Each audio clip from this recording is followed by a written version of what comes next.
जैन रामायण, इसमें वेगवती का जो जीव था वो दीक्षा लेकर के स्वर्ग में गया, 5वें ब्रह्म स्वर्ग में, लेकिन देवी पर्याय को प्राप्त हुआ। इधर जो पीछे शंभु नाम का जीव था जिसने उसके साथ दुष्कर्म किया था, तो उसका क्या हुआ वो यहाँ पर बताना है। तो वह जो जीव था उसने सब प्रकार से पाप किए, तो पाप करता हुआ अंताहि योनि विषे भरमियो, अधिक जाति पशु को भवलियो, कबहु क अग सम तेज भयो, कुश ध्वज सावित्री के थयो। वह शंभु, उसने उस भव में 5 इंद्रिय वाले एक संगी प्राणी द्विज पुरोहित को, जो जिन धर्म परायण था, श्रीभूति नाम का, उसको मारा था और स्त्री के साथ में ऐसा जघन्य कृत्य किया। इतना पाप का घड़ा उसका भरा, मरण करके वह नरक गति को प्राप्त हुआ, फिर वहाँ से निकल करके तिर्यंच गति को प्राप्त हुआ। ऐसे अनेक दुर्गतियों में घूमता घूमता दुख पाता हुआ वह भ्रमण कर रहा था। एक बार उस व्यक्ति का जन्म काल पा करके मनुष्य पर्याय को प्राप्त हुआ। आप ये देखो इन कथाओं के माध्यम से कि पाप भी करता है फिर भी प्रकृति संभलने का अवसर देती है। और कैसे अवसर मिल जाता है, कौन किसको हथिनी की पर्याय में नमोकार सुना देता है, किसी बेल को सुना देता है, या वो स्वयं परिणाम शांत कर लेता है। हु नोज, क्या पता है किस प्रकार से जीव ने मनुष्यता धारण करी होगी, कौन सा उसको पाठ मिला होगा, कौन से शुभ भाव हुए होंगे। कोई नमोकार ही सुनेगा तो ये आएगा ऐसा नहीं है, नाना प्रकार के अलग अलग शुभ भाव रहते हैं। तो वह जो जीव था शंभु का, इतने पाप करके, पाप का फल भोग करके प्रकृति में पुनः अवसर, तो उसको मनुष्यता की प्राप्ति हुई। नाम प्रभास कूट निज पाए, दुर्लभ बोधि लयो सुखदाय, मुनि विचित्र से न डिंग गयो, सुन कर धर्म मुनीश्वर भयो। वह कुशध्वज और नाम का ब्राह्मण था और उसकी पत्नी का नाम था सावित्री। उनसे पुत्र हुआ प्रभास कुंद नाम का, और उसके परिणाम कुछ कोमल हुए, कुछ उसके परिणामों ने पलटा खाया, और जिन धर्म में उसकी बुद्धि हुई और समय पा करके एक बार उसके नगर में मुनिराज आए विचित्र सेन नाम के। उन विचित्र सेन मुनिराज के पास में धर्म का स्वरूप सुना कि धर्म क्या है, जो संसार के दुखों से छुड़ा करके जीवों को सुख में स्थापित करे। ऐसे निर्मल कल्याणमयी अहिंसामयी वस्तु का नाम है धर्म। बोले धर्म इतना बढ़िया है, धर्म क्या देता है, सुख देता है, ऐसा मुनिराज कहते हैं। और अपन क्या समझते हैं, धर्म ने परेशानी देने वाला, धर्म ने बांध देने वाला, धर्म ने चक्कर में डाल देने वाला। चक्कर में पड़ गए हम, रात्रि भोजन त्याग का नियम लिया, बोले क्या हो गया, क्या हो गया बहन जी, अब चक्कर में पड़ गए, महाराज जी के चक्कर में पड़ गए हम। 1 महीने का नियम ले लिया लिपस्टिक नहीं लगाने का, चक्कर में पड़ गए। चक्कर में पड़े हो कि चक्कर से निकल रहे हो, अच्छे शब्दों तो प्रयोग करो। चक्कर से निकल रहे हैं, काम करेंगे विपरीत, वो चक्कर में पड़ना।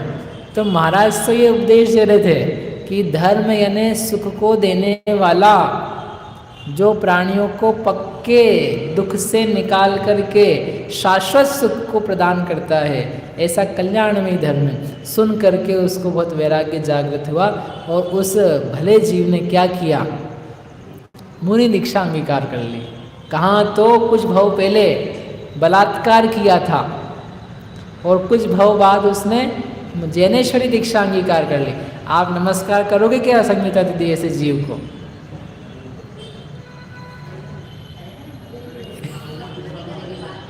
हाँ अभी करे हुआ, तब तो कोई भी नहीं करेगा। जिसने बलात्कार किया हो ऐसे जीव को मुनि बनने पर आप नमस्कार करोगे क्या? करते ही हो, करते ही हो हैं। हम क्या करते, जितने बने हैं उनके सबके पूर्व उठा करके देखोगे हैं, हमारे भगवान एक भी ऐसे नहीं है। अच्छा बोलना जानो, नमोकार बोलना, बोलो नमोकार, नमोरियंता नमोर बस गए, तुम फंस गए। नमो सिद्धाणम बोला तुमने, कितने सिद्धों को नमस्कार किया? सारे सिद्धों को। तो जितने सिद्ध हुए ना अनंत काल में, वो सब कोई पुण्यात्मा ही नहीं हुए हैं। जो पाप पाप कर करके निकल के हुए सब गए हैं। करना ही पड़ेगा आपको, क्योंकि वर्तमान पर्याय मात्र जितना जीव नहीं है, पाप परिणाम मात्र जितना जीव नहीं है, पाप को धो करके पुण्य का नाश करके शुद्धोपयोग प्राप्त करके सिद्ध बनने वाले जीव हैं। तो वो जीव जिसके प्रति भी आपको कल ऐसा लग रहा था, मैं ऐसा कैसा किया, मार दिया रात को, सब ऐसे कर रहे थे कल और अब आज देखो जिन दीक्षा, जैनेश्वरी दीक्षा हो गई, और वो बड़े निर्दोष आचरण का पालन करते हुए वन जंगल आदि में विहार करते हुए रहते थे। कभी 1 दिन का उपवास, कभी 5 दिन का उपवास, कभी पक्ष भर का उपवास, ऐसे उपवास करते हुए विहार करते थे। जहाँ रात्रि हो जाती थी, संध्या हो जाती थी, वहीं ठहर जाते थे। ये नहीं कि हम नगर तक पहुँच जाएं, जहाँ रात हो जाए, दिखना बंद हो जाए, गमन का काल बंद हो जाए, तो कोई डेस्टिनेशन लेके नहीं चलते थे, वहाँ तक तो पहुँचना ही है, मैं ठहर गए। ऐसे समितियों का पालन करते हुए, व्रतों को धारण करते हुए एक बार उन्होंने सोचा हम वहाँ जाते हैं। कहाँ पर? भाई साहब, जहाँ पर आप हर चतुर्दशी को जाते हो, सम्मेद शिखर तीर्थ धाम शाश्वत निर्वाण क्षेत्र, बोलो सम्मेद शिखर सिद्ध क्षेत्र की जय हो। तो एक बार वो मुनिराज ने विचार किया, हम सम्मेद शिखर जी की यात्रा के लिए जाते हैं। नाना तप कीने मन लाए, अधिक करम दुखदाय सुभाय, एक दिन गिरि सम्मेद सुथान, जाय विराजे सहित सुध्यान। वह सिद्ध क्षेत्र सम्मेद शिखर की वंदना करने के लिए गया, जो कि स्मृति में आते ही पापों का नाश करने वाला है, जहाँ पर अनंत अनंत मुनि भगवंतों ने निर्वाण प्राप्त किया है। आप तो 20 या संख्या तो कोड़ा कोड़ी को ही बोलते हो। ऐसा क्षेत्र है जहाँ से अनंत अनंत भगवंतों ने सिद्ध पद प्राप्त किया है। ऐसे सिद्ध धाम सम्मेद शिखर की तरफ वे गए। जब वो जा रहे थे तो रास्ते में घटना घटी। क्या घटना घटी? पहुंच गए वहां पर। नाना विधि तप तप तो भयो, खग हे माघ गगन लखी लयो, ताको देखी विभव अधिकार, कियो निदान मुनि जी बार। जब वो वहां पर सम्मेद शिखर पर बैठे थे, तप आदि ध्यान आदि कर रहे थे, तो देख करके उस समय क्या निकला? एक विद्याधर निकला, कनक वेग नाम का, हेमाभ नाम का। वो विद्याधर अपनी विद्याओं से आकाश में गमन करता हुआ अनेक प्रकार की विभूतियों से युक्त था। उसका विमान था, उसके आगे पीछे देव थे, उसका सुंदर शरीर था, कांति थी, लोग आज्ञा मान रहे थे। ऐसा उसका उत्कृष्ट वैभव देखा और देख करके उनके मन में आया। क्या मन में आया? ओहो, क्या विभूति है इसकी, इसके जैसा वैभव मिले तो सार्थक है। मुझे मोक्ष से प्रयोजन नहीं है, मोक्ष नहीं चाहिए मुझे। मैंने जो तप किया है उस तप का यदि कुछ फल है तो मुझे ऐसी विभूति मिले। अरे निदान भी किया उसने तो क्या खोटी बात का किया। विद्याधर मतलब मनुष्य, अरे मुनिराज होकर के, आत्मानंद में लीन होकर के एक हीन तुच्छ व्यक्ति के प्रति आपने क्या कर लिया? निदान कर लिया। वे गुणशील से संपन्न थे, पहले सारे गुण उनके नष्ट हो गए। कहा मुझे मुक्ति पद की आवश्यकता नहीं है, मुझे तो क्या चाहिए है? ऐश्वर्य चाहिए है। गौतम स्वामी कहते हैं, जो पाप कर्म के उदय से उत्पन्न हुई मूर्खता तो देखो, पाप कर्म के उदय से उत्पन्न हुई मूर्खता। पाप से कैसी मूर्खता? पाप यानी केवल असाता नहीं, मोह पाप है, समझ में आता है? मोह नामक पाप कर्म का उदय आया तीव्र, कि लुभ गया, रिझा गया, संपत्ति देखी और मन लग गया उसमें। पाप कर्म का उदय कि पुण्य कर्म का उदय?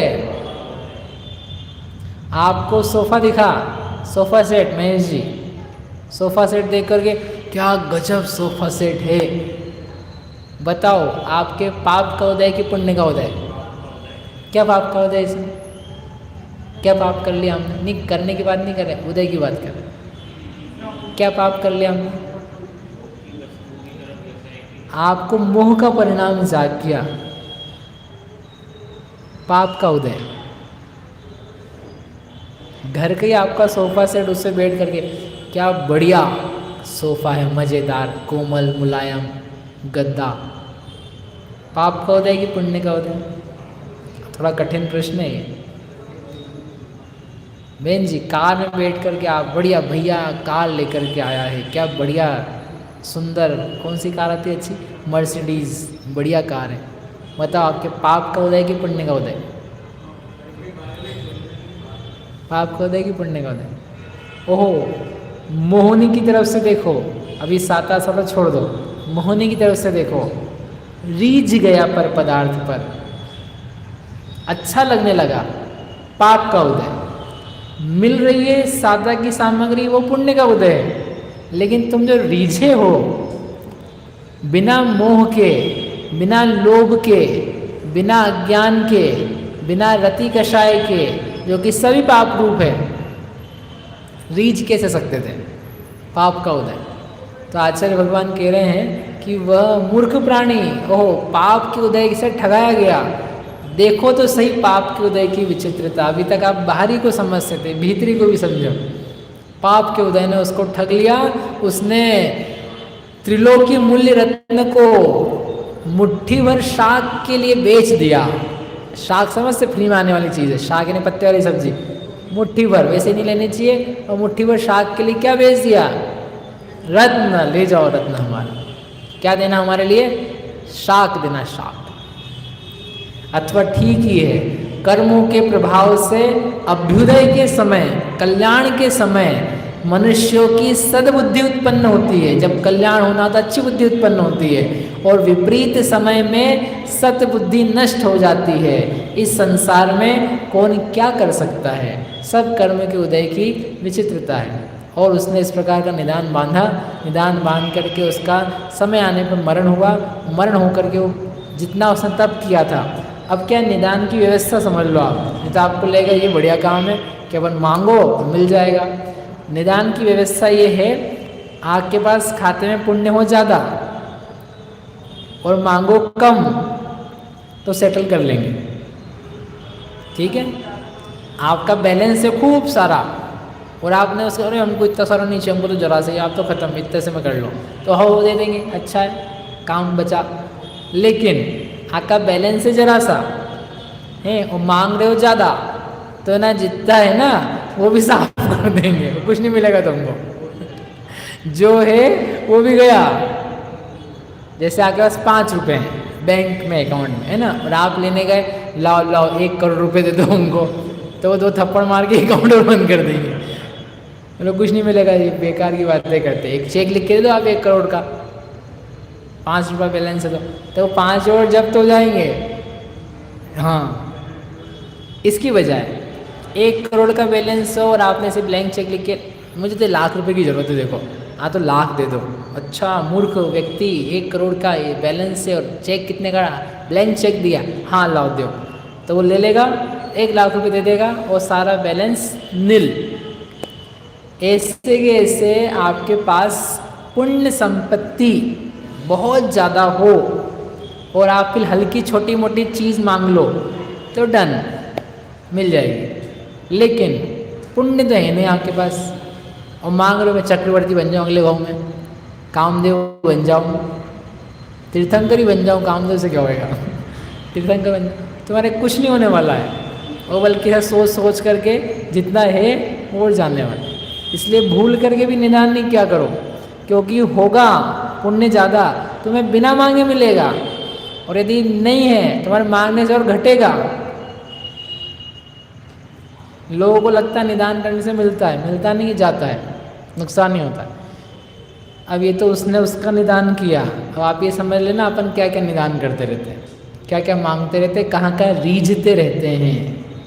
क्या क्या सोचते रहते, ये मिल जाए, ये कार मिल जाए, ये बंगला मिल जाए, कपड़े मिल जाए, बच्चे मिल जाए, स्त्री मिल जाए, भोग मिल जाए, अनुकूलताएं मिल जाए, कुछ चाहने लायक नहीं है। ये समझना इस बात से, कुछ भी चाहने लायक नहीं है। उदय प्रमाण जितना मिल गया उतना पर्याप्त है जीवन चलाने के लिए, चाह करने लायक नहीं। और फिर वो उसका मरण हुआ निदान से, जिसकी आत्मा दूषित हो गई थी।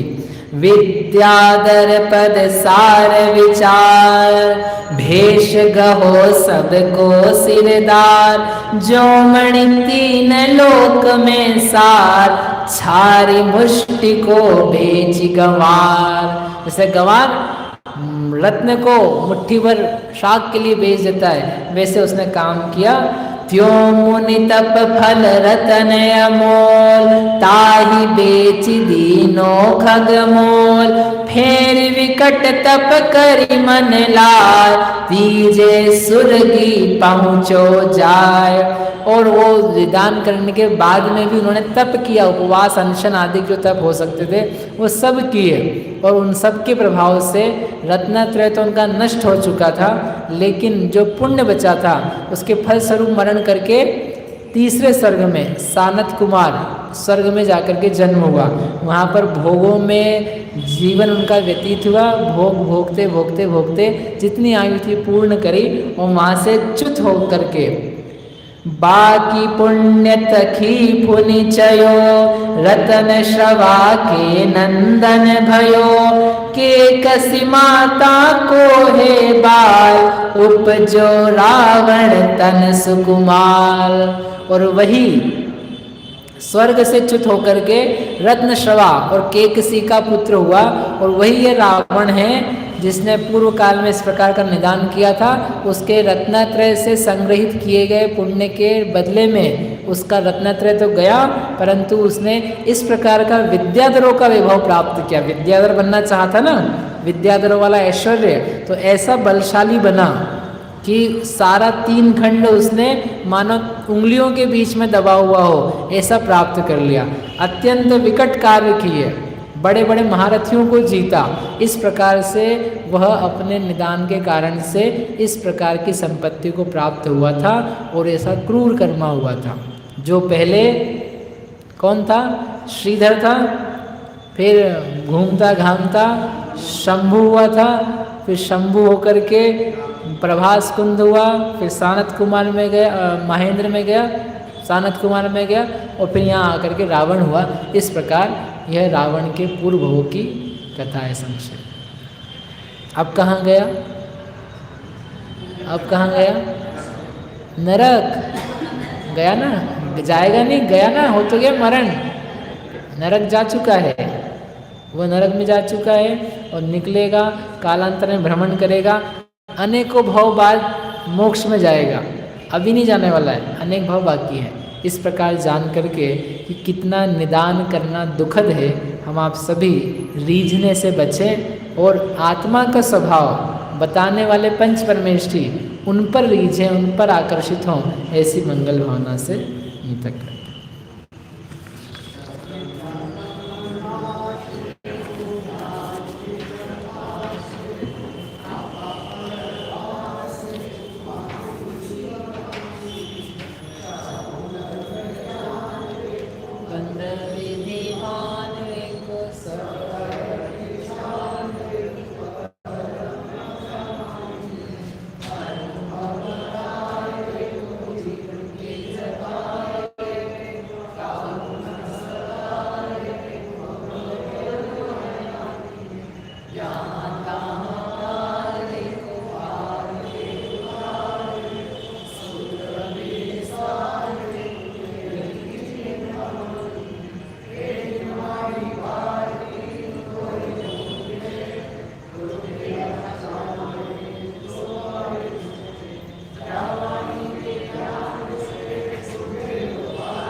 चिंतूर जा हमारा जीवन।